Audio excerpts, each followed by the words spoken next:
Grand entry, Nifty 50 में बड़े changes हो रहे हैं। जोमेटो और जियो फाइनेंशियल्स आ रहे हैं अंदर और बीपीसीएल और ब्रिटानिया को बाहर फेंक रहे। लेकिन ये चेंजेस क्यों हो रहे हैं और इससे इन्वेस्टर्स को क्या फ़ायदा या नुकसान हो सकता है, समझते हैं इस वीडियो में। पहले ये समझना ज़रूरी है कि निफ्टी 50 में कोई स्टॉक कैसे आता है या जाता है। देखो, मेन चीज़ है market cap, liquidity, free float market cap, trading volume और परफॉर्मेंस।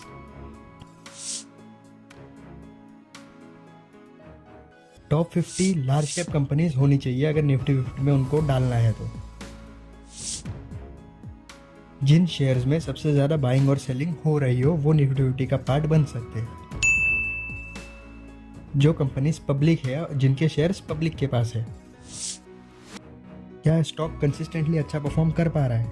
अगर कर पा रहा है तो निफ्टी 50 का पार्ट बना रहेगा। अगर नहीं कर पा रहा है तो उसे कोई और कंपनी रिप्लेस करेगी जो उससे अच्छा परफॉर्म कर रही है in terms of market cap. जब किसी स्टॉक को निफ्टी 50 में इंक्लूड किया जाता है तो उसे इंडेक्स फंड्स और म्यूचुअल फंड्स खरीदना शुरू कर देते हैं। मतलब डिमांड इंक्रीज हो सकती है और स्टॉक ऊपर जा सकता है। बट आप ये सोच रहे होगे कि म्यूचुअल फंड्स क्यों खरीदेंगे? क्योंकि उनको भी ग्रोथ दिख रही है। एट दी एंड अगर कोई स्टॉक इंडेक्स में जाएगा तो जो भी सारे इंडेक्स फंड्स है उनका पैसा उस स्टॉक्स में जाएगा, तो उसमें ग्रोथ पोटेंशियल है शॉर्ट टर्म के लिए। तो लॉन्ग टर्म एज पर फंडामेंटल डिपेंड करता है। आइए जानते हैं उन दोनों स्टॉक्स के बारे में। इन शॉर्ट में जानेंगे, ज़्यादा लंबा नहीं करेंगे। जोमेटो ऑलरेडी अपने लो 45 रुपीज़ से 300 रुपीज़ जाके आ चुका है। ऑलमोस्ट 6 टाइम्स प्रॉफिट दे चुका है इन्वेस्टर्स को अपने लो से। उनका रेवेन्यू स्ट्रॉन्ग है, प्रॉफिटेबिलिटी इंप्रूव हो रही है, ब्लिंकिट अच्छा कर रहा है, हाइपर प्योर अच्छा कर रहा है। और अगर आपको जोमेटो पे एक डिटेल्ड वीडियो चाहिए तो कमेंट में जोमेटो लिख दीजिए।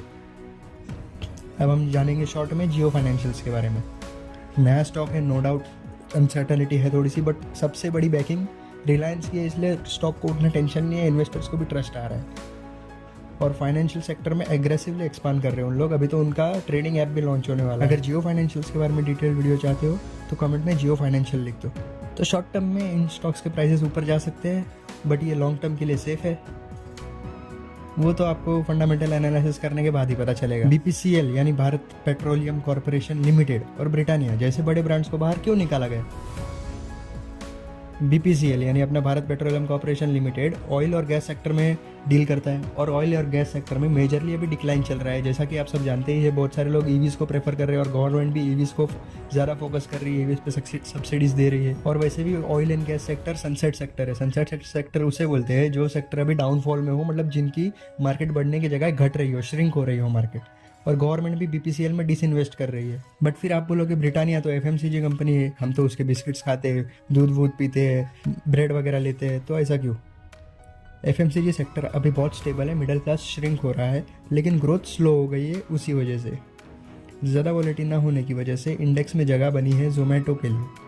इसका मतलब शॉर्ट टर्म में बीपीसीएल और ब्रिटानिया में सेलिंग प्रेशर आ सकता है, आ तो सकता है। इसलिए अगर इन्वेस्टमेंट है तो थोड़ा बहुत आपके हिसाब से रिसर्च करके देख लो क्या करना है उन इन्वेस्टमेंट्स का।